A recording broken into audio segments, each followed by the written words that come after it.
पिछले लेक्चर में हमने बात की थी बॉर्न-हैबर साइकिल के बारे में, जिसमें हमने बताया था कि born-Haber cycle is totally based on Hess's law of constant heat summation, और उसमें हमने एक्सप्लेन भी किया था कि हेसेस लॉ क्या कहता है। तो हेसेस लॉ से हमने सीखा कि अगर कोई भी रिएक्शन हम एक स्टेप में करते हैं तो उस रिएक्शन के लिए जो एंथैल्पी ऑफ फॉर्मेशन होता है that is independent of the fact whether the reaction takes place in a single step और it takes place in a number of steps. ठीक है, उसी हेसेस लॉ के बेसिस पे हम आज सोडियम क्लोराइड मॉलिक्यूल की लैटिस एनर्जी को कैलकुलेट करेंगे on the basis of born-Haber cycle. ठीक, तो सबसे पहली बात, बॉर्न-हैबर साइकिल जो है इसको हम यूज करते हैं for the calculation of lattice energy of an ionic compound. ठीक, and it is based itself on Hess's law. ठीक, तो हम क्या करते हैं, हमें सोडियम क्लोराइड जिस आयनिक कंपाउंड को प्रिपेयर करना है, ठीक, we will write its reaction. ठीक है ना, हम इसकी रिएक्शन लिखेंगे और इसकी रिएक्शन हम वही वाली रिएक्शन लिखेंगे जिसमें ये अपने ही एलिमेंट से हम इसको बनाते हुए दिखाएंगे। ठीक है ना, फॉर एग्जांपल सोडियम क्लोराइड की अगर हम बात करें तो सोडियम क्लोराइड बनता है कैसे। Sodium chloride will be formed by the reaction between sodium metal which is obviously in the solid state. ठीक, ये रिएक्ट करेगा किसके साथ, क्लोरीन गैस के साथ, and it will result in the formation of sodium chloride solid substance। ठीक, clear. Now अगर हम इस रिएक्शन को देखें तो 1 मोल ऑफ NaCl कैसे बनेगा, obviously it will be formed by taking half a mole of chlorine gas, क्योंकि half a mole of chlorine gas will produce 1 mole of chlorine atoms and 1 mole of chlorine atoms will react with 1 mole of sodium atoms to form 1 mole of sodium chloride. ठीक, now अगर हम इस reaction को देखें, इस reaction में sodium chloride बन रहा है अपने ही एलिमेंट्स की रिएक्शन से, डायरेक्ट रिएक्शन से। ठीक, as a result of that इस रिएक्शन के दौरान जो एनर्जी रिलीज होगी उस एनर्जी को हम क्या नाम देंगे, will call it as enthalpy of formation. So for this reaction will be having some value of delta H F. ठीक, या डेल्टा एच फॉर्मेशन, इसका वैल्यू हमें दिया गया होगा। ठीक है ना, now the first thing which we will be knowing here is the enthalpy of formation. ठीक है, अब बॉर्न-हैबर साइकिल में हमें क्या करना है, what we will be doing is हम इसी सोडियम क्लोराइड को प्रिपेयर करेंगे on the basis of from the sodium and chlorine gas. ठीक, बट हम इसी रिएक्शन को मतलब स्प्लिट कर सकते हैं। ठीक, we can split this reaction into a number of steps. ठीक, फॉर एग्जांपल सोडियम जो है हमारे पास, सोडियम को अल्टीमेटली क्या बनाना है, सोडियम को अल्टीमेटली बनाना है Na पॉजिटिव और क्लोरीन को क्या बनाना है, क्लोरीन को बनाना है Cl नेगेटिव। ठीक, तो जाहिर सी बात है ये सोडियम क्लोराइड का बनना एक ही स्टेप प्रोसेस नहीं होगी। ठीक, थ्योरेटिकली अगर हम कहें we can say that it consists of a number of steps. ठीक, पहला स्टेप क्या होगा, ये सोडियम जो है, सोडियम मेटल को हमें सोडियम आयन बनाना है। ठीक, मगर अगर आपको पता है सोडियम मेटल से मुझे सोडियम आयन बनाना है Na positive, I have to remove the electron. ठीक, और इलेक्ट्रॉन को रिमूव करने के लिए क्या होता है, इलेक्ट्रॉन को रिमूव करने के लिए एनर्जी की जरूरत लगती है जिसको हम आयनाइजेशन एनर्जी कहते हैं। ठीक, लेकिन आयनाइजेशन एनर्जी जो होता है that is defined only for an isolated atom and a gaseous atom. ठीक, सो दैट मींस इससे इलेक्ट्रॉन निकालने के लिए जो आयनाइजेशन एनर्जी देनी पड़ेगी, वो आयनाइजेशन एनर्जी देने के लिए मुझे पहले सोडियम मेटल को सॉलिड स्टेट से किस में कन्वर्ट करना है, गैसियस स्टेट में। ठीक, so what I will be doing is, so I can say that ये सोडियम सॉलिड जो है इसको मैं पहले किस में कन्वर्ट कर दूंगा, सोडियम गैस में। ठीक, और सॉलिड से जब भी किसी सबस्टेंस को गैस में डायरेक्टली कन्वर्ट किया जाता है उस प्रोसेस को हम क्या नाम देते हैं, we call it as sublimation. तो जाहिर सी बात है इस प्रोसेस को हम सब्लिमेशन कहेंगे और सब्लिमेशन होने के लिए जो एनर्जी लगेगी उस एनर्जी को हम नाम देंगे एंथैल्पी ऑफ सब्लिमेशन। ठीक, and that will be represented as delta H sublimation. ठीक, इसका ऑब्वियसली कुछ ना कुछ वैल्यू होगा जो हमें दे के होगा। ठीक, सिमिलरली अब सोडियम गैसियस स्टेट में बन गया, उसके बाद हम क्या करेंगे, इस गैसियस सोडियम को हम गैसियस सोडियम आयन में कन्वर्ट कर देंगे। ठीक, यू ऑलरेडी नो दैट अगर मैं एक न्यूट्रल एलिमेंट्स को एक कैटाइन में कन्वर्ट करता हूं तो मुझे इससे इलेक्ट्रॉन को बाहर निकालना है और उसके लिए एनर्जी लगेगी, that energy will be called as delta H ionisation energy, और ऑब्वियसली इसका वैल्यू भी मुझे दिया गया होगा। ठीक, सिमिलरली अब क्लोरीन को क्या बनाना है, क्लोरीन एटम। ठीक है, sorry chlorine ion Cl negative ion, ठीक। अब चूंकि Cl नेगेटिव आयन बनाने के लिए मुझे क्या करना है, मुझे इसको एक्स्ट्रा इलेक्ट्रॉन देना है, ठीक। एंड वी नो कि एक एक्स्ट्रा इलेक्ट्रॉन जब एक न्यूट्रल एटम ले लेता है तो उस वक्त कुछ एनर्जी रिलीज होती है, उस एनर्जी को हम नाम देते हैं इलेक्ट्रॉन गेन एंथैल्पी, ठीक है। लेकिन इलेक्ट्रॉन गेन एंथैल्पी भी आयनाइजेशन एनर्जी की तरह डिफाइन होता है, कहां पे, for an isolated atom and for a gaseous atom, ठीक। तो अगर हम क्लोरीन गैस की बात करें, क्लोरीन ऑलरेडी गैसियस स्टेट में है, तो हमें इसको कन्वर्ट करने की, इसका स्टेट चेंज करने की कोई जरूरत नहीं है, ठीक। लेकिन दूसरी कंडीशन है that it must be isolated. Isolated का मतलब क्या है? आइसोलेटेड मीन्स कि इसके दरमियान कोई भी बॉन्ड नहीं होना चाहिए, एटम्स के दरमियान कोई भी बॉन्ड नहीं होना चाहिए, ये एटॉमिक स्टेट में एग्जिस्ट होना चाहिए, ठीक। But we know that chlorine gas it exists as Cl-Cl bond, ठीक है। तो मुझे पहले क्या करना है, मुझे इस क्लोरीन बॉन्ड को ब्रेक करना है, ठीक है। और जब भी हम कोवलेंट बॉन्ड्स को ब्रेक करते हैं उसके लिए भी एनर्जी की जरूरत पड़ती है, ठीक। और उस एनर्जी को हम नाम क्या देते हैं, we call it as bond dissociation energy और बॉन्ड डिसोसिएशन एंथैल्पी, ठीक है। नाउ बॉन्ड डिसोसिएशन एंथैल्पी मुझे चाहिए सो दैट Cl2 किस में कन्वर्ट हो जाए, Cl एटम्स में, ठीक। अब चूंकि यहां पे मेरे पास क्या है, मेरे पास सिर्फ half a mole of chlorine है, half a mole of chlorine है, ठीक। अगर 1 मोल ऑफ क्लोरीन के अंदर बॉन्ड्स को ब्रेक करना था, 1 मोल, अगर मेरे पास 1 मोल ऑफ क्लोरीन होता, 1 मोल ऑफ क्लोरीन से क्या होता, 1 मोल ऑफ क्लोरीन मुझे क्या दे देते, 2 मोल्स ऑफ Cl एटम्स, ठीक। बट चूंकि मेरे पास कितना है, half a mole of chlorine, half a mole of chlorine मुझे क्या देगा, ऑब्वियसली एक मॉलिक्यूल से 2 एटम्स मिलेंगे, तो हाफ मोल से क्या मिलेगा, हाफ मोल से हमें मिलेगा 1 मोल ऑफ क्लोरीन एटम्स, ठीक। Now that means half a mole of chlorine जब डिसोसिएट होंगे तो ये हमें क्या देंगे, they will give us 1 mole of chlorine atoms, ठीक। अब चूंकि मुझे यहां पे बॉन्ड्स को ब्रेक करना है, उसके लिए क्या लगेगी, एनर्जी। उस एनर्जी को हम क्या नाम देंगे, will call it as delta H dissociation, ठीक है, डेल्टा H डिसोसिएशन, ठीक। बट चूंकि मुझे यहां पे 1 मोल ऑफ क्लोरीन बॉन्ड्स को ब्रेक नहीं करना है, हाफ ही मोल ऑफ क्लोरीन बॉन्ड्स को ब्रेक करना है। As a result of that जो एंथैल्पी ऑफ डिसोसिएशन का वैल्यू दिया गया होगा, मुझे वो सारी एनर्जी वहां पे यूटिलाइज नहीं होगी, बल्कि उस एनर्जी का कितना यूटिलाइज होगा, हाफ होगा, ठीक। सो दैट मीन्स इस स्टेप को करने के लिए I will be requiring half of delta H dissociation, क्योंकि हर कोई एंथैल्पी जो है that will be defined for 1 mole of species, clear, ठीक है ना। तो यहां पे चूंकि 1 मोल नहीं बल्कि half a mole of chlorine bonds को ब्रेक करना है, इसलिए जो एनर्जी लगेगी वो पूरी नहीं लगेगी, उसका हाफ ही लग जाएगा, ठीक है। नाउ आफ्टर दैट अब क्लोरीन एटम्स भी बन गए, क्लोरीन एटम्स भी बन गए, ठीक। अब क्लोरीन एटम्स को हमें क्या करना है, Cl नेगेटिव आयंस में कन्वर्ट करना है।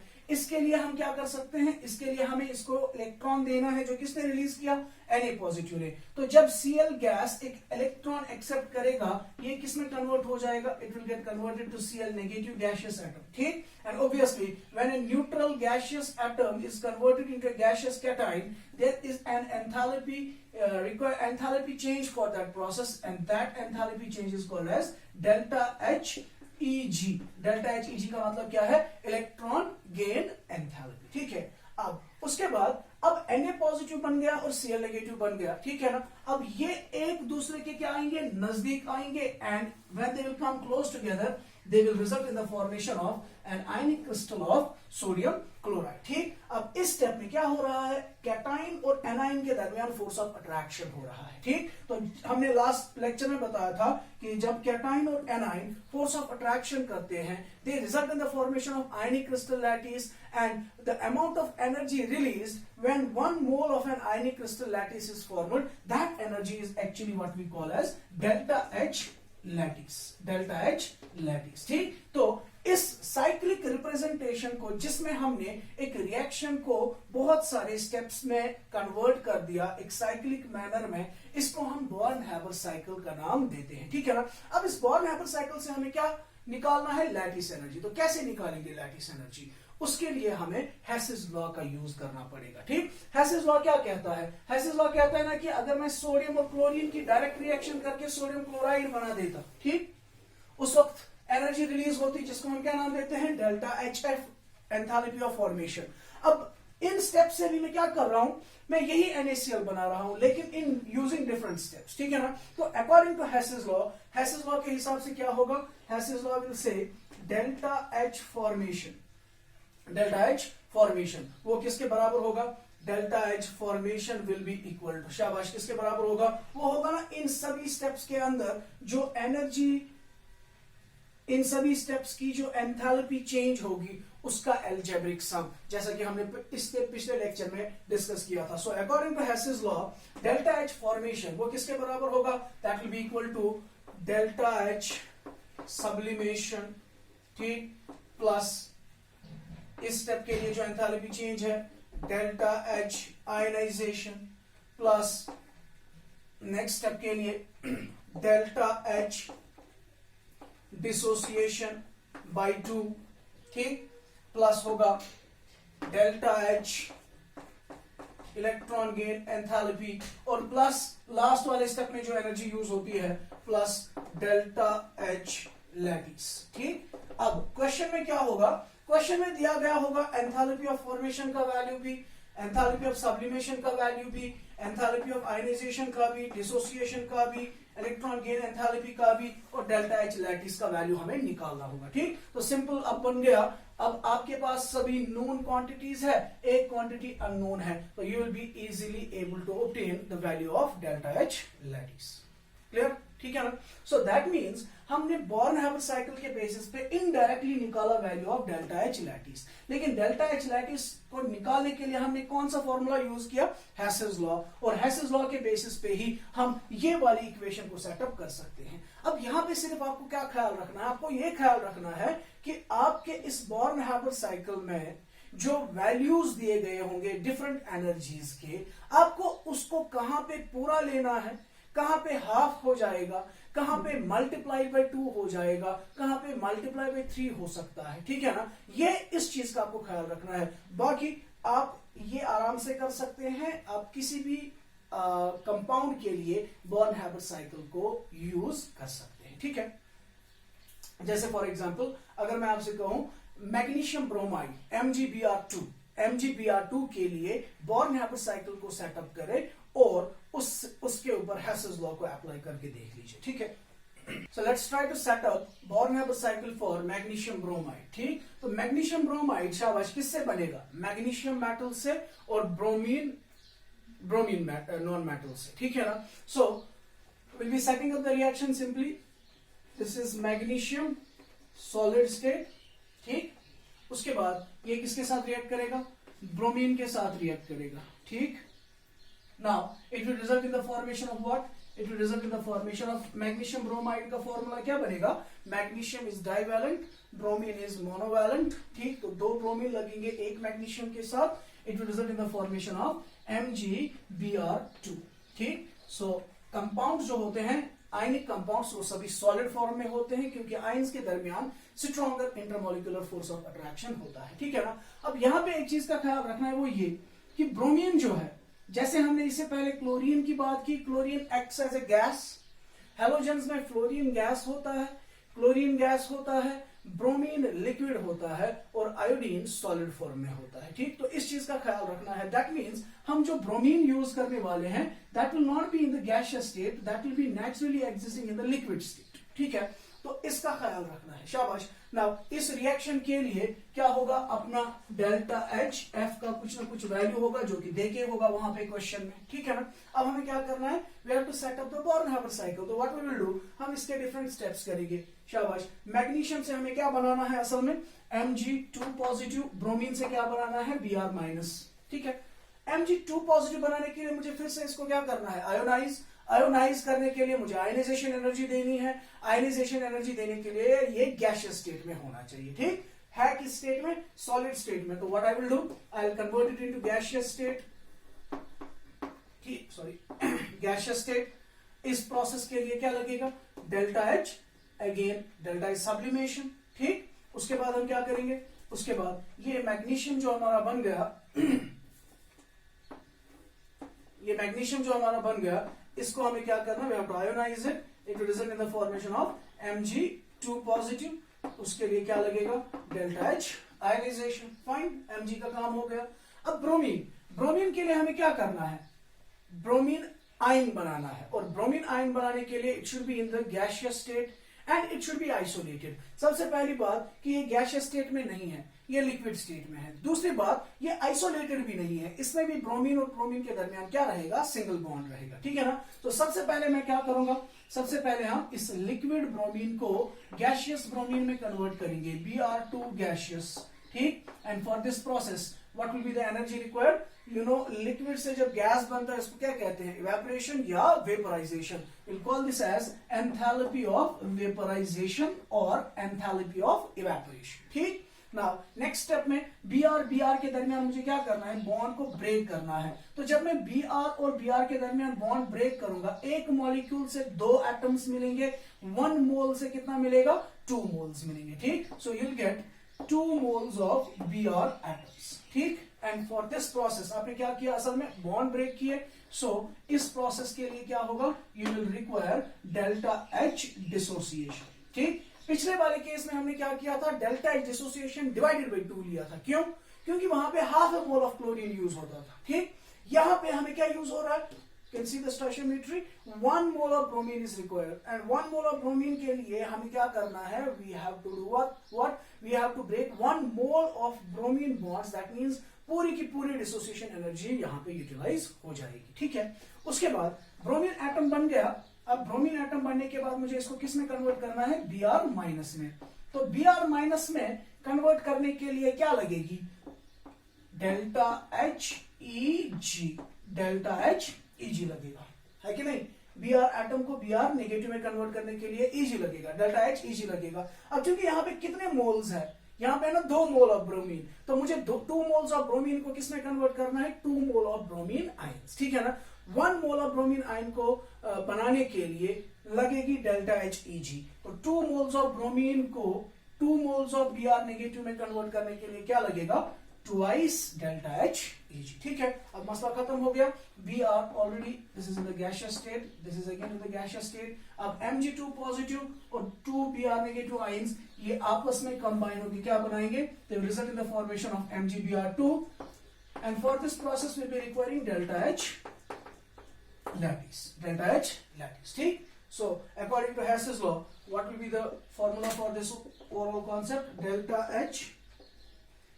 डेल्टा H फॉर्मेशन किसके बराबर होगा, डेल्टा H फॉर्मेशन किसके बराबर होगा, number 1 delta H sublimation plus delta H ionization plus delta H vaporization plus delta H dissociation plus उसके बाद twice delta Heg plus delta H lattice. You'll be simply given the values of all the terms, ठीक है ना। फिर वहां पे आपको science का ख्याल रखना है। मिसाल के तौर पर डेल्टा H सब्लिमेशन हमेशा देना पड़ेगा, तो इसका वैल्यू पॉजिटिव होगा। डेल्टा H आयनाइजेशन देना पड़ता है, इसका वैल्यू पॉजिटिव होगा। डेल्टा H वेपराइजेशन पॉजिटिव होगा। डेल्टा H डिसोसिएशन भी देना पड़ता है, ये भी पॉजिटिव होगा। लेकिन डेल्टा Heg का वैल्यू क्या होगा, नेगेटिव होगा। तो इन चीजों का ख्याल रखना है। देन ये भी पता होगा, ये भी पता होगा, ये भी पता है, ये भी पता है, ये भी पता है, ये भी पता है। तो ये अननोन है, you can easily obtain the value of delta H lattice, ठीक। सो इस तरीके से हम बॉर्न-हैबिट साइकिल किसी भी आयनिक कंपाउंड के लिए सेटअप कर सकते हैं और उसका लैटिस एनर्जी का वैल्यू हम आराम से निकाल सकते हैं, ठीक। Now we'll be discussing about the properties of ionic compounds, ठीक। तो सबसे पहली प्रॉपर्टी जो आयनिक कंपाउंड्स की है, that is they exist in the solid state. इनकी जो फिजिकल स्टेट होती है, they are always present in solid state, ठीक। कोई भी सब्सटेंस सॉलिड स्टेट में होगा, लिक्विड स्टेट में होगा कि गैसियस स्टेट में होगा, that will be decided by the intermolecular forces. उनके जिनका वो बना है, जिन स्पीशीज का वो बना है, उनके दरमियान फोर्सेस ऑफ अट्रैक्शन कितना है, ठीक है ना। अगर इंटरमॉलिक्यूलर फोर्सेस ऑफ अट्रैक्शन ज्यादा है तो वो सब्सटेंस सॉलिड स्टेट में एग्जिस्ट करते हैं। अगर वीक इंटरमॉलिक्यूलर फोर्सेस है तो लिक्विड स्टेट में, अगर बहुत ही वीक है तो वो गैसियस स्टेट में एग्जिस्ट होते हैं। क्योंकि आयनिक कंपाउंड्स के दरमियान एक इलेक्ट्रोस्टैटिक फोर्स ऑफ अट्रैक्शन होता है जो कि काफी स्ट्रॉन्ग फोर्स ऑफ अट्रैक्शन होता है, उसकी वजह से दे exist in the solid state. ठीक। नंबर सेकेंड, दूसरी प्रॉपर्टी जो आयनिक कंपाउंड्स की है that is they have high melting points and boiling points, high melting points and boiling points. ठीक। तो पहली बात यही कि मेल्टिंग और बॉइलिंग पॉइंट्स जो फिजिकल प्रॉपर्टीज होती हैं वो इसी चीज पे डिपेंड करता है कि इनके दरमियान इंटरमोलिकुलर फोर्सेस कितने स्ट्रांग है। जाहिर सी बात है इनमें स्ट्रॉन्गर इंटरमोलिकुलर फोर्सेस है तो उन फोर्सेस को ब्रेक करने के लिए ज्यादा एनर्जी लगेगी, ज्यादा टेम्परेचर लगेगा उन आयनिक कंपाउंड्स को मेल्ट करने के लिए और बॉइल करने के लिए। ठीक है। नंबर थर्ड, तीसरी प्रॉपर्टी जो है आयनिक कंपाउंड्स की, they act as electrolytes, they act as electrolytes. ठीक। नाउ इलेक्ट्रोलाइट्स आपको पता होगा कि इनको कहते हैं, इलेक्ट्रोलाइट्स हम उन सबस्टेंसेस को कहते हैं जो आयनाइज हो जाते हैं। ठीक है ना, जो आयोनाइज होते हैं या जो इलेक्ट्रिसिटी कंडक्ट करते हैं in the form of ions. ठीक। जो क्या करते हैं, जो इलेक्ट्रिसिटी कंडक्ट करते हैं due to the presence of ions. ठीक है। यू नो, अगर फॉर एग्जांपल मैं सोडियम क्लोराइड का एग्जांपल ले लूं, सोडियम क्लोराइड। ठीक है। तो इस सोडियम क्लोराइड को अगर हम किस में डालते हैं, वाटर में। ठीक है। तो वाटर में जाने पे ये क्या होता है, ये कन्वर्ट हो जाता है into Na positive ions plus Cl negative ions. ठीक है। तो जो सबस्टेंस वाटर में जाने पे आयनाइज होते हैं उनको हम इलेक्ट्रोलाइट्स कहते हैं। ठीक है ना। अब जाहिर सी बात है, अगर इनके एक्वस सोल्यूशन में, इन इलेक्ट्रोलाइट्स के एक्वस सोल्यूशन में अगर हम दो इलेक्ट्रोड्स डिप करें, दो मेटालिक रॉड्स को डिप करें, एक मेटालिक रॉड को हम positive terminal of the battery के साथ कनेक्ट करेंगे और दूसरे को नेगेटिव टर्मिनल के साथ कनेक्ट करेंगे और इसमें NaCl प्रेजेंट होगा, Na positive and Cl negative. What will happen, Na positives will move towards the negative plate and Cl negatives will move towards the positive plate. Okay? As a result of that, there will be ionic conduction, or we can say there will be conduction of electricity, but the conduction of electricity will not be because of the electrons, it will be because of the movement of ions towards their respective electrodes। ठीक है ना। such species are called as electrolytes। ठीक। तो electrolyte हम किसको कहेंगे, electrolyte कहेंगे उस सबस्टेंस को जो जब उसको वाटर में डाला जाता है या फिर उसको मेल्ट किया जाता है, ठीक, वो आयोनाइज हो जाता है, वो आयंस में कन्वर्ट हो जाता है। ठीक है। और आयंस में कन्वर्ट जब होता है, so they can conduct electricity due to the movement of ions in their aqueous solution और in their molten state। ठीक। सो आयनिक कंपाउंड्स क्या होते हैं, they act as electrolytes। ठीक है।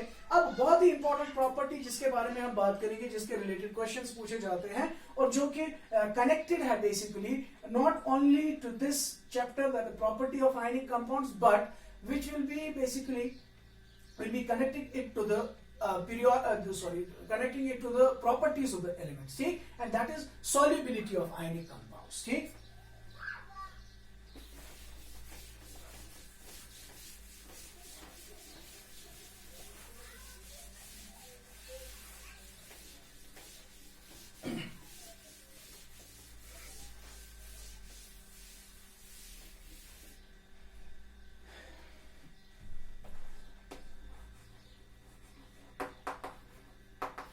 solubility of ionic compounds। ठीक। solubility means कि ये किस में डिसॉल्व होते हैं। ठीक है। नाउ डिसोल्यूशन के लिए कौन सा सबस्टेंस किस सॉल्वेंट में डिसॉल्व होगा, उसके लिए एक जनरल फ्रेज हम यूज करते हैं, that is like dissolves like dissolves like.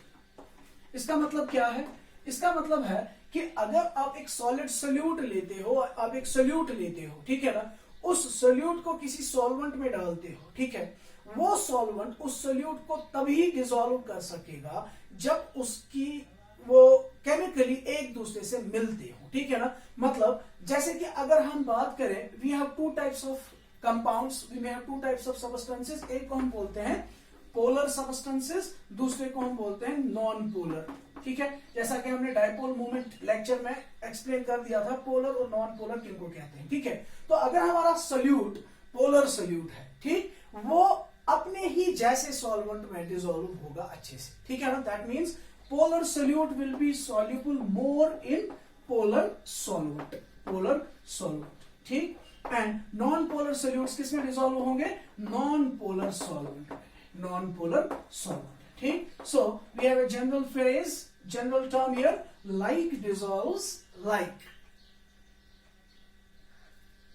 ठीक, polar solutes will be soluble in polar solvents and non-polar solutes will be soluble in non-polar solvents। ठीक है ना। अब अगर हम सोडियम क्लोराइड या किसी भी आयनिक कंपाउंड की बात करें, फॉर एग्जांपल सोडियम क्लोराइड, ठीक, तो सोडियम क्लोराइड ऑलरेडी किस फॉर्म में प्रेजेंट होता है? As Na positive and Cl negative. ठीक है, so this is already present in the ionized state. ये ऑलरेडी किस स्टेट में होता है? आयोनाइज्ड स्टेट में, इन सच अ वे दैट इसके अंदर नेकेड पॉजिटिव और नेकेड नेगेटिवली चार्ज्ड आयंस होते हैं। ठीक है, तो क्या ये पोलर होंगे?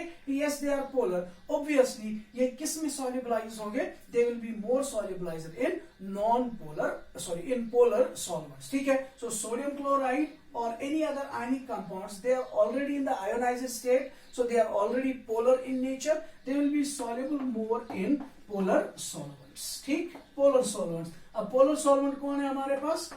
मोस्ट इंपॉर्टेंट एग्जाम्पल जो इसका है, वाटर। ठीक, तो वाटर आपको पता है, हमने बताया हुआ है ऑलरेडी, वाटर का स्ट्रक्चर ऐसा होता है, वाटर में ऑक्सीजन इज मोर इलेक्ट्रोनेगेटिव, इस पे डेल्टा नेगेटिव होता है, और हाइड्रोजन पे डेल्टा पॉजिटिव, इस पे भी डेल्टा पॉजिटिव। फिर हमने ये भी बताया था कि इसमें दो लोन पेयर ऑफ इलेक्ट्रॉन्स होते हैं। ठीक है, और नेट इसमें डाइपोल मोमेंट जीरो के बराबर नहीं होता है, इसका म्यू नॉन जीरो होता है, that means it is a polar solvent. ठीक है, सो अगर हम सोडियम क्लोराइड को वाटर में डालेंगे, वाटर में ये बिल्कुल अच्छे तरीके से डिसॉल्व होगा। आप सबों ने देखा होगा कि सोडियम क्लोराइड को अगर हम, कॉमन साल्ट को अगर हम वाटर के गिलास में डालते हैं, वो उसमें आराम से डिसॉल्व हो जाता है। ठीक है ना।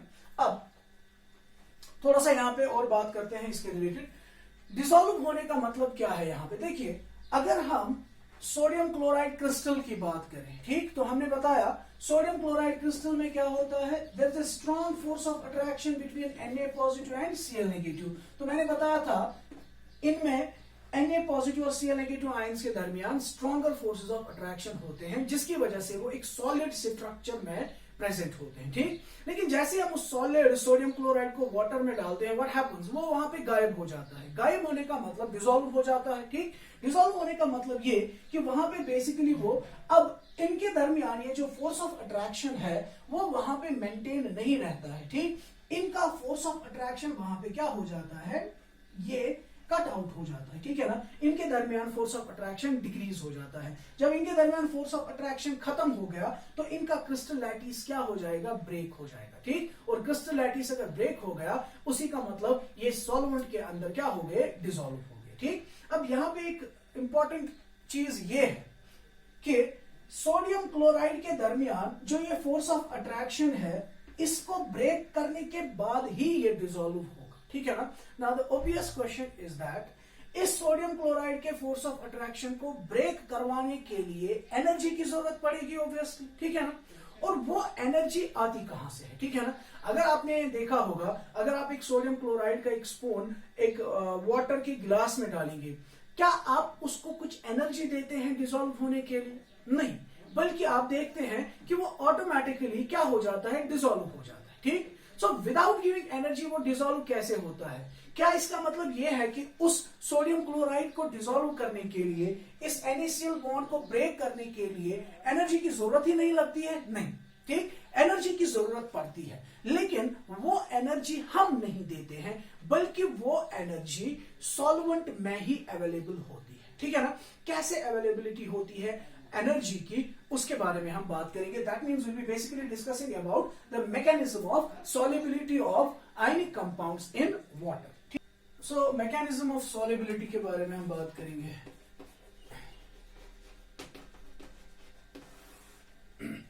से फॉर एग्जांपल हमने सोडियम क्लोराइड का एक क्रिस्टल लिया, तो वो किस फॉर्म में प्रेजेंट होगा? That will be present in the form of Na positive and Cl negative. ठीक, नाउ इस सोडियम क्लोराइड को मैं किस में डाल रहा हूं? वाटर में। ठीक, तो जाहिर सी बात है, जैसे ही मैंने इसको ग्लास ऑफ वाटर में डाल दिया, इसके चारों तरफ क्या आएंगे? वाटर मॉलिक्यूल्स आएंगे। ठीक है ना, लेकिन वो वाटर मॉलिक्यूल्स, उनका अभी हमने स्ट्रक्चर बताया, उनका स्ट्रक्चर ऐसे होता है। ठीक, और उस स्ट्रक्चर में इनका ऑक्सीजन वाला एंड होता है नेगेटिवली चार्ज और हाइड्रोजन वाला एंड होता है पॉजिटिवली चार्ज। ठीक, तो वाटर मॉलिक्यूल्स क्या करते हैं, सबसे पहले इस सोडियम क्लोराइड के इर्द गिर्द जमा हो जाते हैं, ठीक है ना।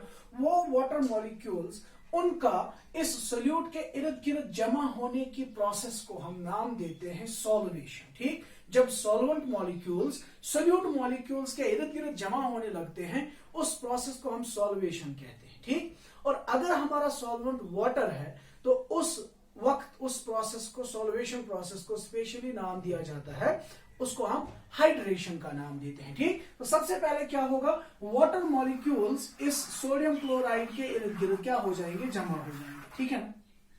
अब वही वाटर मॉलिक्यूल्स इस सोडियम क्लोराइड के इर्द गिर्द कैसे जमा होंगे, अब क्योंकि इसके पास दो एंड्स है, एक एंड है पॉजिटिवली चार्ज, दूसरा एंड है नेगेटिवली चार्ज, ठीक। और वाटर मॉलिक्यूल के पास भी दो एंड्स है, नेगेटिवली चार्ज और पॉजिटिवली चार्ज, ठीक है ना। तो वाटर मॉलिक्यूल्स अपने आप को इस तरीके से इस सोडियम क्लोराइड के इर्द गिर्द, मतलब अपने आप को इस तरीके से ओरिएंट कर देते हैं इन सच अ वे कि इस पॉजिटिवली चार्ज आयन के सामने इस वाटर का नेगेटिवली चार्जड एंड आ जाए, ठीक। और नेगेटिवली चार्जड क्लोराइड आयंस के सामने इस वाटर का पॉजिटिव चार्जड एंड आ जाए, ठीक। सो दैट मीन्स इनमें जो हाइड्रेशन की प्रोसेस होती है वो बिल्कुल इस तरीके से होती है। फॉर एग्जांपल ये वाटर मॉलिक्यूल है, इसका ऑक्सीजन वाला एंड क्या है, नेगेटिवली चार्ज, ठीक है। तो negatively charge and positively charge के नजदीक आ गया, बिल्कुल ऐसे ही ये ऑक्सीजन, ये हाइड्रोजन, ठीक। ये वाटर मॉलिक्यूल में ऑक्सीजन और हाइड्रोजन, ठीक, लाइक दिस।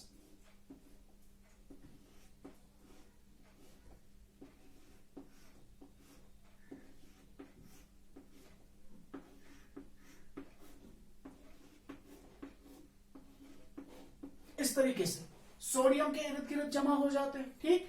और यही वाटर मॉलिक्यूल्स Cl नेगेटिव के इर्द गिर्द इस तरीके से जमा हो जाते हैं।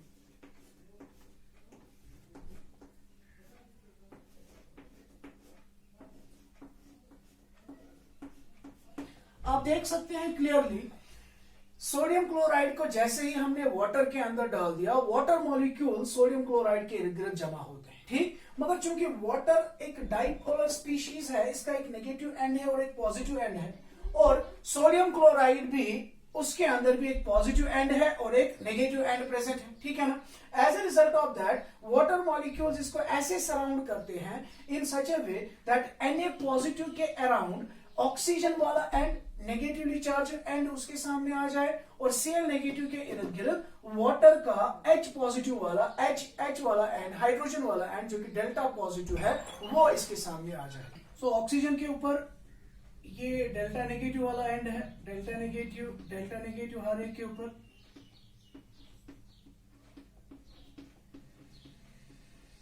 अब आप क्लियरली देख रहे हैं कि इस पॉजिटिवली स्पीशीज के अराउंड नेगेटिवली एंड्स आ रहे हैं, नेगेटिवली चार्ज एंड्स आ रहे हैं, ठीक। तो जाहिर सी बात है पॉजिटिव और नेगेटिव के दरमियान क्या होगी, अट्रैक्शन होगी, ठीक है ना।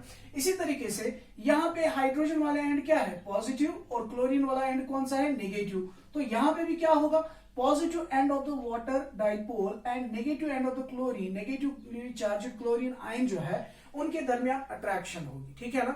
और उस अट्रैक्शन की वजह से क्या होगा, एनर्जी विल बी रिलीज, ठीक। और वही एनर्जी जो यहाँ पे सॉल्वेशन या हाइड्रेशन की वजह से रिलीज होगी, वही energy that will be responsible for breaking the bond, for breaking the force of attraction between Na positive and Cl negative, ठीक। As a result of that यहाँ पे जो एनर्जी निकलेगी वही इस Na पॉजिटिव और Cl नेगेटिव के bond को क्या करेगा, ब्रेक करेगा। बॉन्ड ब्रेक हो गया तो क्रिस्टल लैटिस ब्रेक हो जाएगी और सोडियम क्लोराइड जो है वो क्या हो जाएगा, डिसॉल्व हो जाएगा, ठीक है ना। नाउ उस एनर्जी को जो निकलती है बिकॉज ऑफ हाइड्रेशन और बिकॉज ऑफ सॉल्वेशन, ठीक है ना, उस एनर्जी को हम नाम देते हैं हाइड्रेशन एनर्जी, ठीक। तो यहां पे एक और टर्म आ रही है, that's called as hydration energy, hydration energy,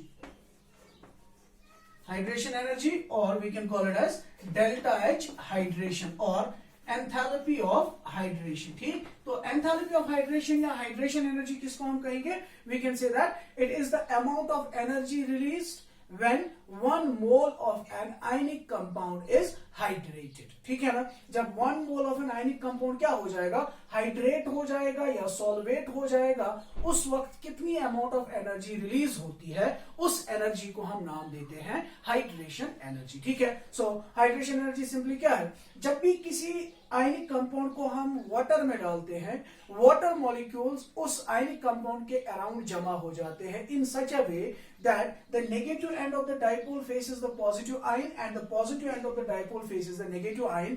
As a result of that, there is a force of attraction and energy is released। ठीक, that energy which is released when 1 mole of an ionic compound is hydrated is what we call as hydration energy। ठीक है ना।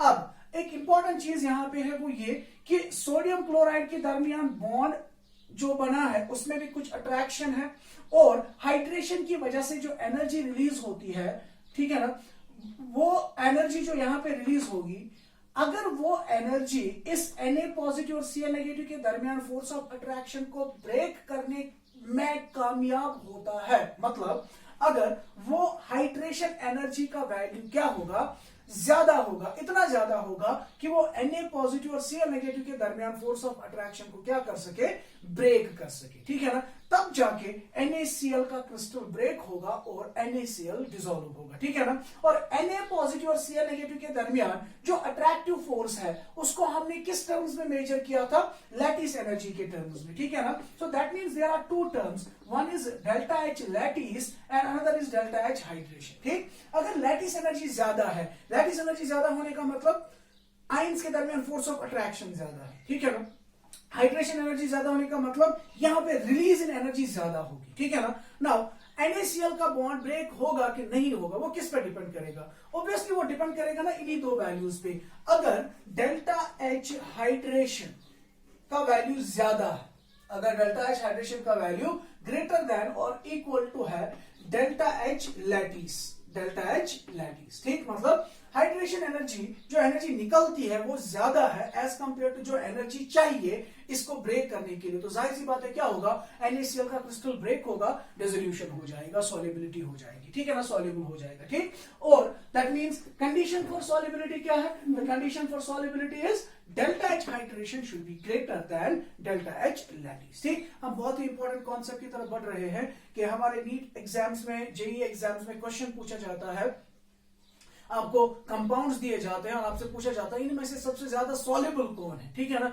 इनमें से less soluble कौन होगा, इनमें से इनसॉल्युबल सब्सटेंस कौन होता है। ठीक है ना, ये क्वेश्चंस पूछे जाते हैं। ठीक, और वो क्वेश्चंस करने के लिए हमारे पास जो मतलब रास्ता है उसको करने का वो ये है कि अगर डेल्टा H हाइड्रेशन का वैल्यू डेल्टा H लैटिस से क्या है, ज्यादा है, तब जाके कंपाउंड क्या होगा, सॉल्युबल। ठीक, और अगर डेल्टा H हाइड्रेशन का वैल्यू कम है डेल्टा H लैटिस से, हमारा मॉलिक्यूल इनसॉल्युबल होगा। ठीक है ना, हम फर्दर सॉल्युबिलिटी के ऊपर आएंगे, उससे पहले हम कुछ और टर्म्स की बात करेंगे, that will B factors affecting hydration energy. ठीक,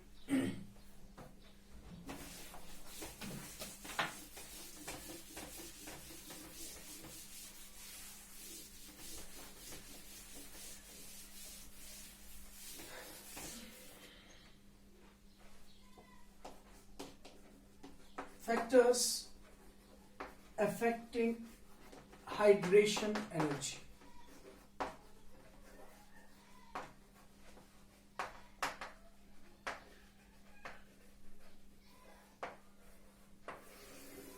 फैक्टर्स अफेक्टिंग हाइड्रेशन एनर्जी। ठीक है, हाइड्रेशन एनर्जी पे कौन कौन सा फैक्टर अफेक्ट करता है। नंबर फर्स्ट, पहला फैक्टर जो है that is the charge, charge of the ions. ठीक, फॉर एग्जाम्पल आपका Na पॉजिटिव मैंने डाला वाटर में और Mg2 पॉजिटिव वाटर में डाला। ठीक, इसके इर्द गिर्द भी वाटर मॉलिक्यूल्स जमा होंगे और इसके इर्द गिर्द भी वाटर मॉलिक्यूल्स जमा होंगे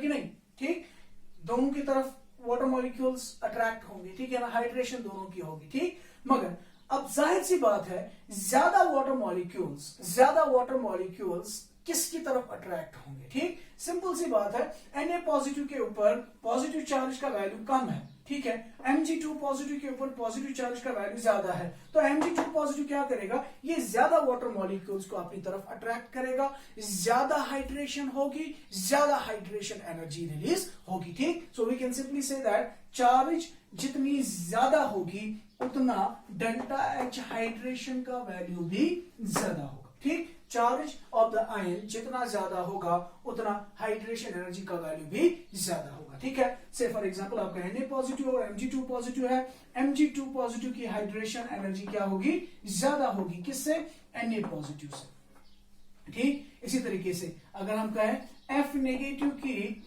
हाइड्रेशन एनर्जी और O2 माइनस की हाइड्रेशन एनर्जी, ज्यादा हाइड्रेशन किसकी होगी, जिसकी चार्ज ज्यादा है उसकी हाइड्रेशन ज्यादा होगी। O2 माइनस के इर्द गिर्द ज्यादा वाटर मॉलिक्यूल्स आएंगे, F माइनस के इर्द गिर्द कम ही वाटर मॉलिक्यूल्स आ जाएंगे। ठीक है, सो पहला फैक्टर जिसपे हाइड्रेशन एनर्जी डिपेंड करता है दैट इज चार्ज। ठीक, more is the charge on the cation and the anion, more is the hydration and hence more is the release of hydration energy. ठीक, दूसरा फैक्टर है size.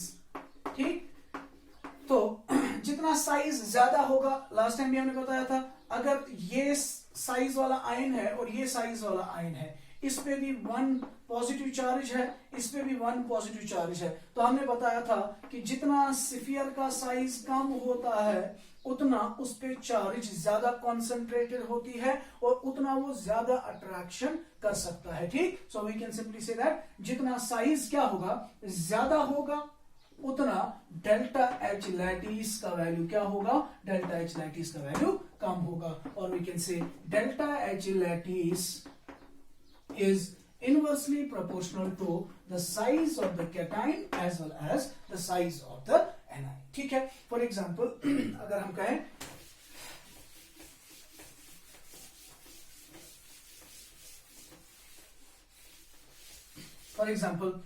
कहें इनको arrange करें in the increasing and decreasing in the decreasing order of the year, arrange the following, I say question, arrange the following in decreasing order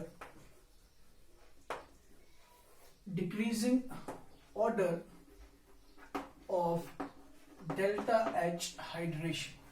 ठीक, option number 1 है Na positive, K positive, Rb positive, Cs positive.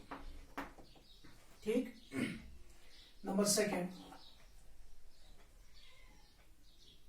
you have F negative, Cl negative, Br negative, I negative। ठीक, number 3 you have N3 minus, you have O2 minus, you have F minus। ठीक, number 4 you have for example Mg2 positive, Al3 positive, Na positive। ठीक, we have to arrange the following in the decreasing order।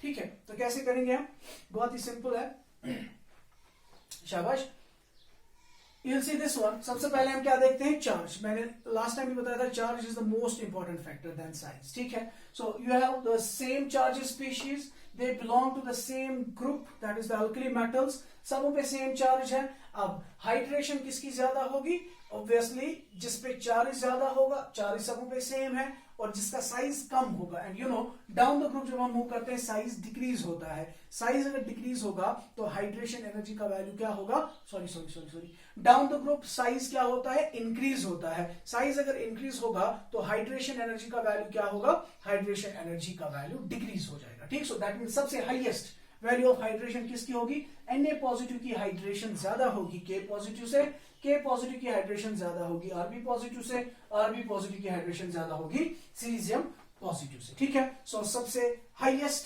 Hydration इसकी होगी, so this will be the decreasing order of their hydration energies. ठीक है, now next one, F negative, Cl negative, Br negative, I negative, again they belong to the same family with the same charge, again it will be decided by the size. इसका size छोटा है तो hydration energy सबसे ज्यादा होगी। ठीक, सबसे कम hydration किसकी होगी, I माइनस की। ठीक, अब उसके बाद N3 minus, O2 minus, F minus, इनकी चार्जेस पहले ही अलग अलग है। मोर is the charge, more is the hydration, more will be the hydration energy. N3 minus की हाइड्रेशन सबसे ज्यादा होगी, O2 माइनस का उससे कम, F माइनस का उससे कम। ठीक, now you have Mg2 positive, Al3 positive, Na positive. शाबाश, सबसे ज्यादा हाइड्रेशन किसकी होगी? तो इसका आंसर होगा Al3 पॉजिटिव का सबसे ज्यादा, उसके बाद Mg2 पॉजिटिव और उसके बाद Na पॉजिटिव। ठीक, so these are some important factors which affect hydration energy.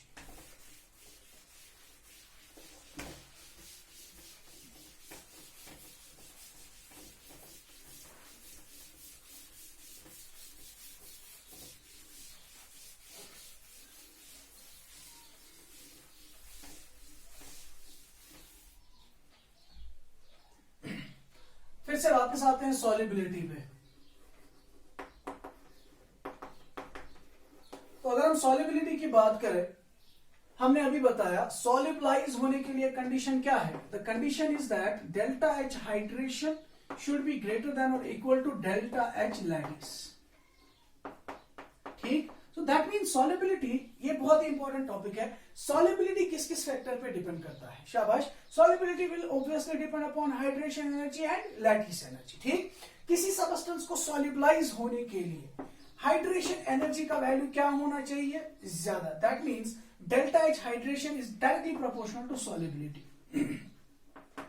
ठीक, जितनी हाइड्रेशन एनर्जी ज्यादा होगी उतनी सॉल्युबिलिटी ज्यादा होगी। ठीक है, और अगर हम डेल्टा एच लैटिस की बात करें, जितना डेल्टा एच लैटिस का वैल्यू ज्यादा होगा उतनी सॉल्युबिलिटी क्या होगी? कम होगी।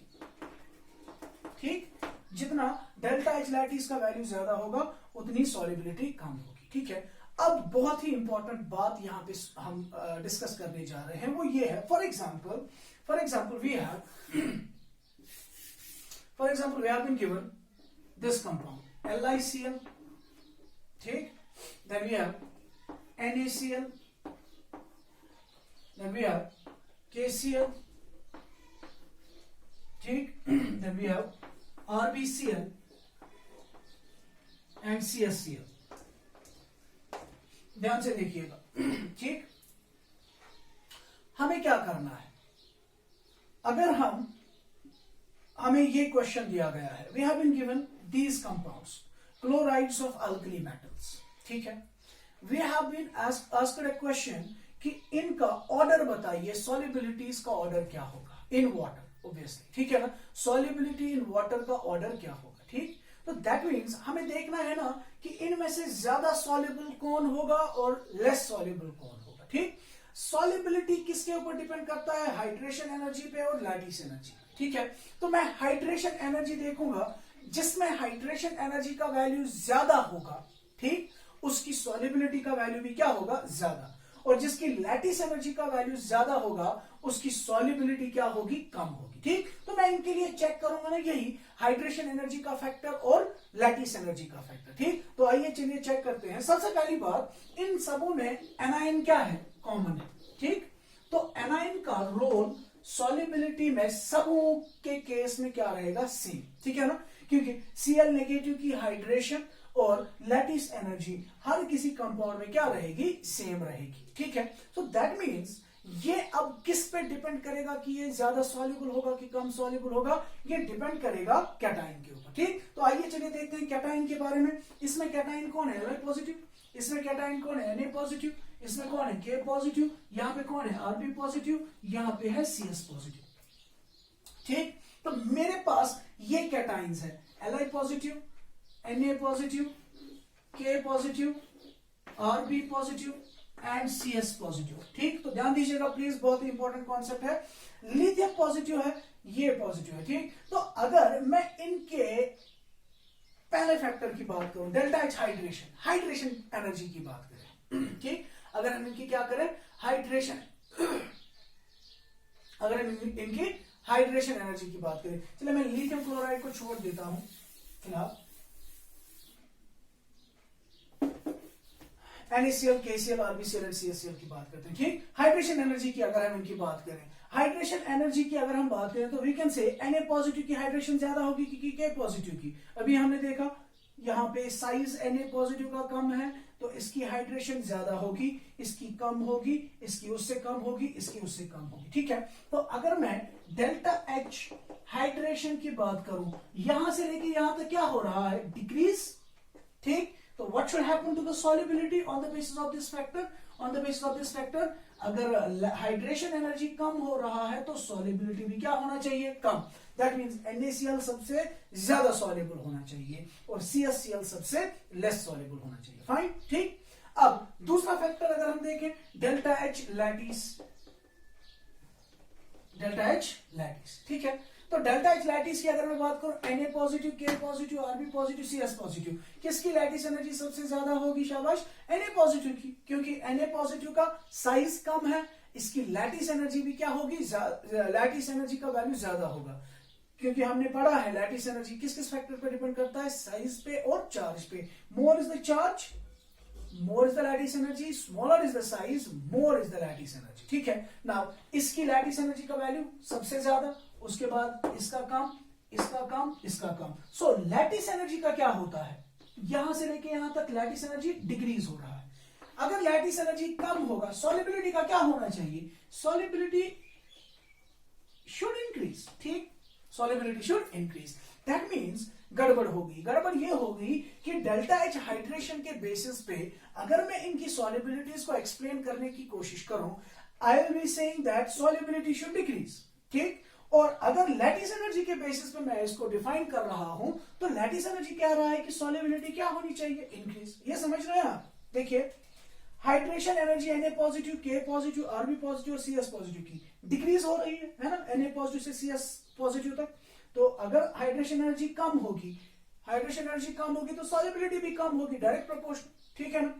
लैटिस एनर्जी देखिए, Na पॉजिटिव का ज्यादा, K पॉजिटिव का कम, Rb पॉजिटिव का कम, Cs पॉजिटिव का कम, तो लैटिस एनर्जी भी क्या हो रही है, डिक्रीज। लैटिस एनर्जी जब डिक्रीज होगी तो सॉल्युबिलिटी का क्या होगा, solubility should increase. That means the two factors are opposing each other. एक की वजह से सॉल्युबिलिटी कम होनी चाहिए, दूसरे की वजह से सॉल्युबिलिटी बढ़नी चाहिए, ठीक है ना। अब हमें क्या देखना है, हमें क्वेश्चन सॉल्व करना है कि इसकी सॉल्युबिलिटी या तो इंक्रीज होगी या फिर डिक्रीज होगी। अब ये फैक्टर ज्यादा डोमिनेंट है कि ये फैक्टर ज्यादा डोमिनेंट है, ठीक है ना।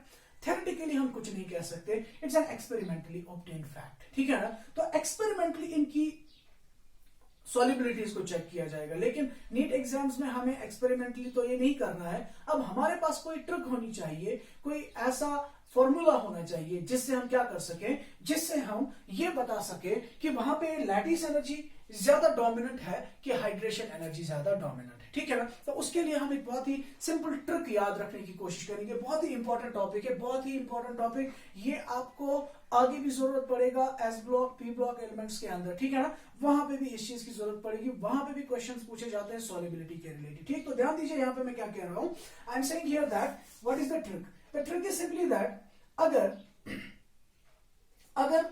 कॉमन आयन मतलब इसमें कॉमन आयन कौन है, Cl नेगेटिव, Cl नेगेटिव, यहां पे भी Cl नेगेटिव, यहां पे भी Cl नेगेटिव, यहां पे, ठीक है ना। If the common ion is small, if the common ion is small, अगर कॉमन आयन का साइज क्या है, छोटा है, ठीक। कौन कौन होते हैं छोटे साइज वाले आयन्स, यहां पे याद रखिए, it can be H minus, ठीक। अगर कॉमन आयन ये है H माइनस है, ठीक, या यू हैव F माइनस, ठीक, यू हैव OH माइनस, ठीक, you have Cl minus, ठीक, you have Li positive, you have Na positive, या अगर कॉमन आयन होगा group second, group 2 cations, group 2 cations मतलब beryllium 2 positive, magnesium 2 positive, calcium 2 positive, strontium 2 positive. Alkali metals में सिर्फ कौन, Li positive and Na positive, they are considered as small ions, H minus, F minus, OH minus, Cl minus, ठीक है ना। अगर ये ions है, if these ions, among these ions there is a common ion, ठीक है ना। तो मतलब अगर कॉमन आयन क्या है, छोटा है, ठीक है। अगर कॉमन आयन छोटा है तो you will remember that delta H lattice, delta H lattice is dominant, delta H lattice is dominant. ठीक, delta H lattice is dominant. Sorry यहां पे आप याद रखिएगा कि H negative, F negative, OH negative, Cl negative is considered as a larger ion. ठीक, delta H lattice becomes dominant. That means solubility will be decided by lattice energy. ठीक है ना।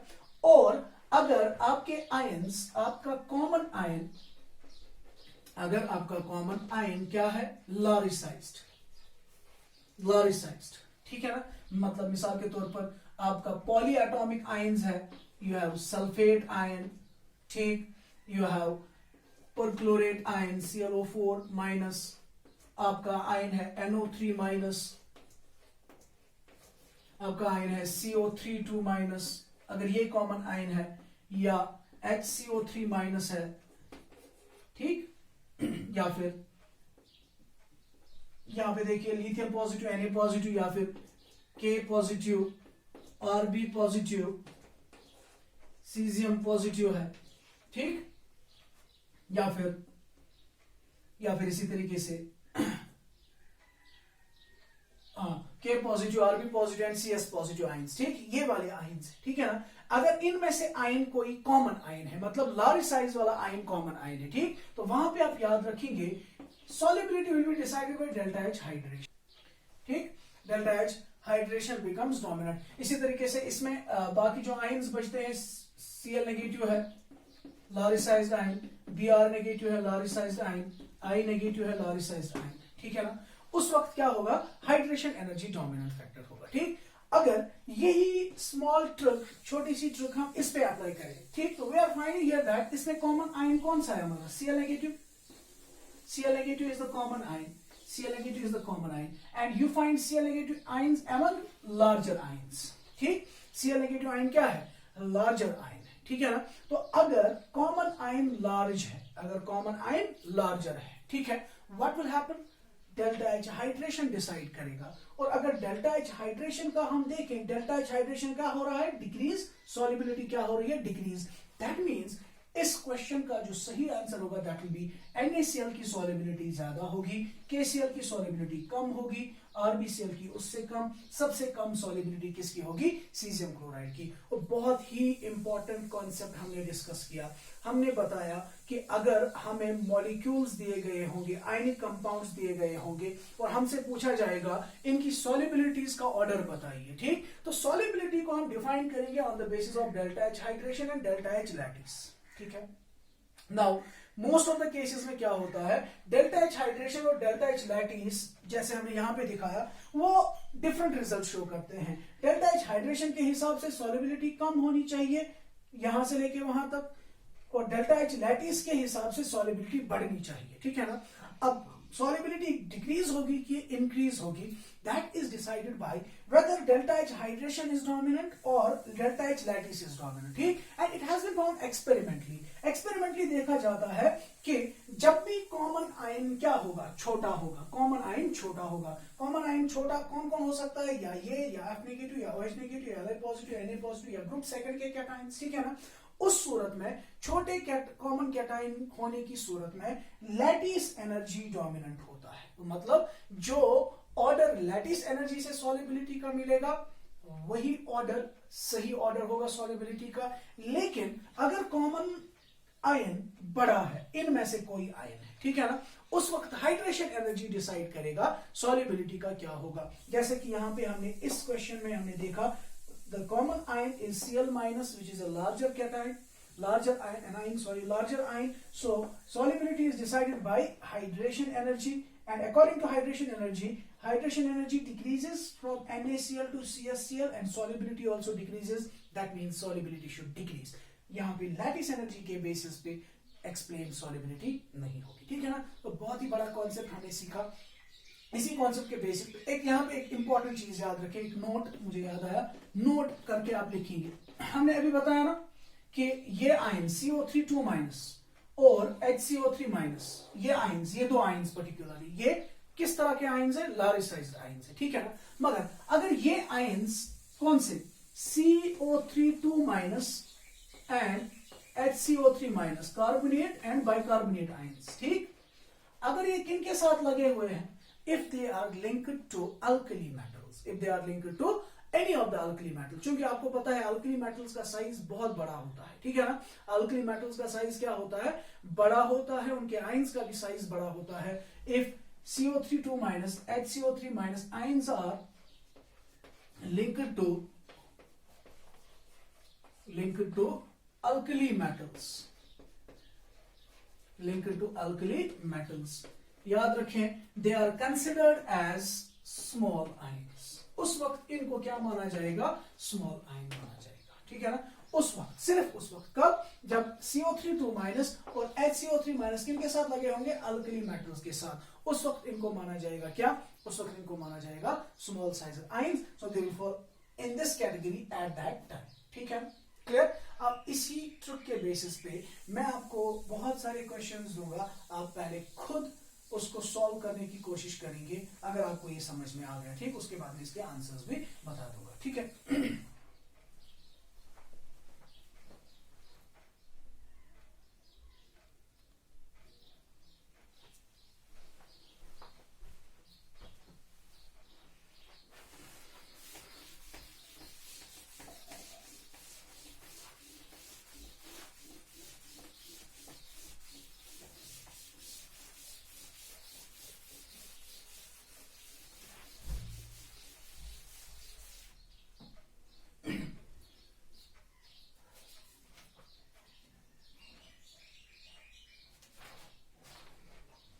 For example, we are given this set Li, I, NaI, Ki, Rbi, CSI। पहला question, so you have LiNO3, NaNO3, KNO3, you have RbNO3, cesium nitrate, ठीक। Similarly, you have LiClO4, you have NaClO4, KClO4, RbClO4 and CsClO4, for example। Similarly, if you have BeOH whole twice, MgOH whole twice, CaOH whole twice, strontium hydroxide, barium hydroxide। Likewise, if you have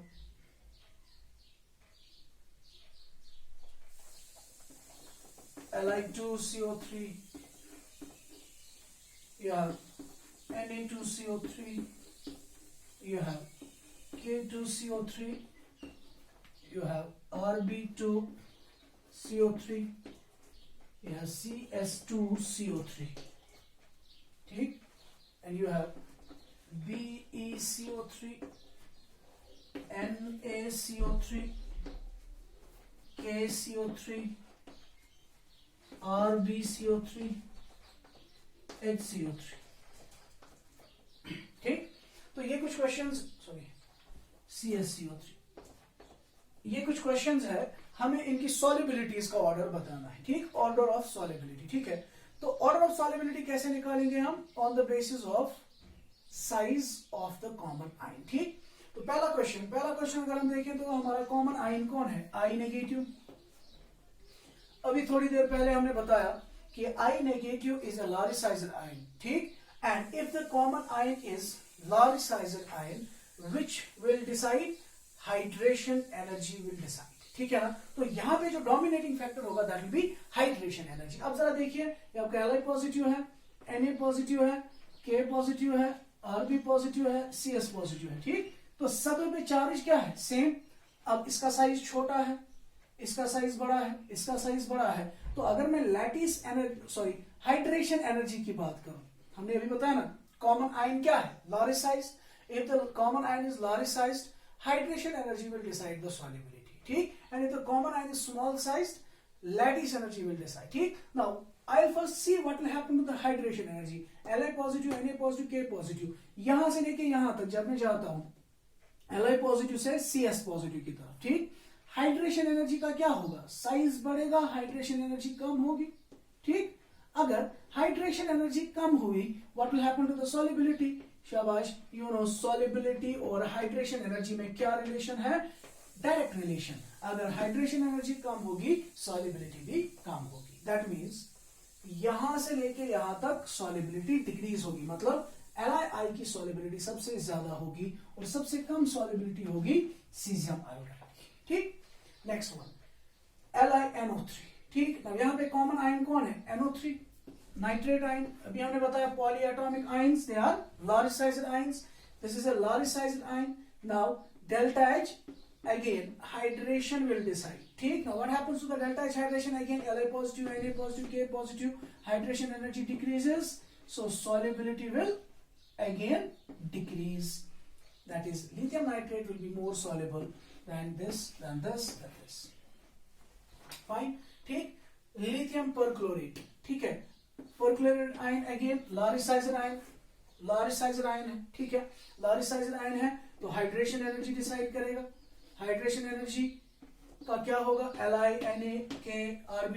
hydration energy decreases, solubility also decreases. That means lithium perchlorate सबसे ज्यादा soluble होगा, सबसे कम soluble होगा RbClO4. ठीक, next one. यहां पे देखिए common ion कौन है, OH minus, and OH minus is what, OH minus is a small ion. ठीक, and if the common ion is small, which one will decide, delta H lattice will decide. Delta H lattice decides. ठीक है, अब यहां पे देखिए क्या है, Be2 positive, Mg2 positive, Ca2 positive, Sr2 positive, Ba2 positive. तो अगर मैं कहूं Be2 पॉजिटिव से जब मैं Ba2 पॉजिटिव की तरफ जाऊं, what will happen to the lattice energy. ठीक, लैटिस एनर्जी का वो भी किस पे डिपेंड करता है, चार्ज पे और साइज पे. चार्ज सबका सेम है, साइज जिसका कम होगा उसकी लैटिस एनर्जी ज्यादा होगी. तो लैटिस एनर्जी सबसे ज्यादा किसकी है, Be2 पॉजिटिव की लैटिस एनर्जी ज्यादा, Ba2 पॉजिटिव की लैटिस एनर्जी क्या होगी, कम. That means left to right, यहां से लेके वहां तक जब मैं जाऊंगा, लैटिस एनर्जी का वैल्यू क्या होगा, डिक्रीज. ठीक, लैटिस एनर्जी का वैल्यू डिक्रीज होगा. एंड अगर लैटिस एनर्जी कम हुई, लैटिस एनर्जी कम हुई, सॉल्युबिलिटी का क्या होगा, सॉल्युबिलिटी विल इंक्रीज. ठीक, lattice energy decreases, so solubility will increase. क्योंकि लैटिस एनर्जी और सॉल्युबिलिटी में क्या रिलेशनशिप है, indirect, inverse relation. ठीक, now so what will be the order here, यहां पे ऑर्डर क्या होगा, BeOH सबसे लेस सॉल्युबल होगा, सबसे मोर सॉल्युबल जो होगा that will B barium hydroxide. Barium hydroxide सबसे ज्यादा सॉल्युबल होगा. क्लियर हो रहा है, फिर से बता रहे हैं. यहाँ पे OH नेगेटिव है, स्मॉल साइज आयन के लिए लैटिस एनर्जी डिसाइड करेगा. तो जब मैं लैटिस एनर्जी को देख रहा हूं, लैटिस एनर्जी बेरिलियम 2 पॉजिटिव से बेरियम 2 पॉजिटिव की तरफ डिक्रीज हो रहा है. लैटिस एनर्जी अगर डिक्रीज होगा तो सॉल्युबिलिटी बढ़ जाएगा. ठीक है, इसी तरीके से Li2CO3, Na2CO3, K2CO3, Rb2CO3, CS2CO3. ठीक, शाबाश. यहां पे CO3 2 माइनस है, लॉरिसाइज्ड आयन है कि स्मॉल साइज्ड आयन है, लॉरिसाइज्ड आयन है. ठीक, मगर यहां पे अभी हमने नोट लिखा था, if CO3 2 minus is present with alkali metals, these are the alkali metals. ठीक, तो यहां पे CO3 2 minus क्या एक्ट करेंगे as small ions. ठीक, तो I will be considering this as small ion, not as a large ion, because it is linked to alkali metals. और अगर स्मॉल आयन कॉमन आयन है, स्मॉल आयन कॉमन आयन है, तो क्या होगा, solubility कौन डिसाइड करेगा, लैटिस एनर्जी. ठीक, lattice energy will decide the solubility. ठीक है, अगर लॉरिसाइज्ड आयन है तो hydration energy, small sized ion है तो लैटिस एनर्जी. तो it's a very important one, typical one. ठीक है, याद रखिएगा, बहुत ही इंपॉर्टेंट है. ठीक, नाउ लैटिस एनर्जी का क्या होगा, Li से लेके सीजियम की तरफ. फिर से सबों में Li positive, Na positive, charge तो सबों में सेम है, इसका साइज कम है, साइज कम है तो लैटिस एनर्जी ज्यादा है, मतलब लिथियम से सीजियम की तरफ लैटिस एनर्जी का क्या होगा, डिक्रीज होगा. और अगर लैटिस एनर्जी डिक्रीज हुआ, सॉल्युबिलिटी क्या होगा, इंक्रीज होगा, solubility will increase. That means Li2CO3 की सॉल्युबिलिटी कम होगी। सबसे ज्यादा सॉल्युबल कार्बोनेट किसका होगा? Caesium carbonate. ठीक, इसी तरीके से beryllium carbonate Na2 so not this is not the correct one, sorry, beryllium carbonate, then I'll say magnesium carbonate, then calcium carbonate, then strontium carbonate, and then barium carbonate. ठीक, यहां पे देख लीजिए, यहां पे CO3 किसके साथ लगा हुआ है? अल्कालाइन अर्थ मेटल्स के साथ। ठीक, कंडीशन ये है कि अगर CO3 2- अल्कली मेटल्स के साथ होगा तब ये स्मॉल आयन है, लेकिन अगर किसी दूसरे के साथ होगा तो ये क्या है? Large ion. It's a large sized ion. ठीक, and if it is a large sized ion, कौन डिसाइड करेगा? Hydration energy, delta H hydration will decide. ठीक, और बेरिलियम से लेके बेरियम तक लैटिस एनर्जी, हाइड्रेशन एनर्जी का क्या होगा? इसका साइज छोटा, उसका साइज बड़ा। साइज जितना छोटा होगा उतनी हाइड्रेशन ज्यादा होगी। दैट मीन जितना जितना साइज बढ़ेगा हाइड्रेशन एनर्जी कम होगी। तो हाइड्रेशन एनर्जी अगर कम हुई तो सॉल्युबिलिटी भी क्या हो जाएगी? कम।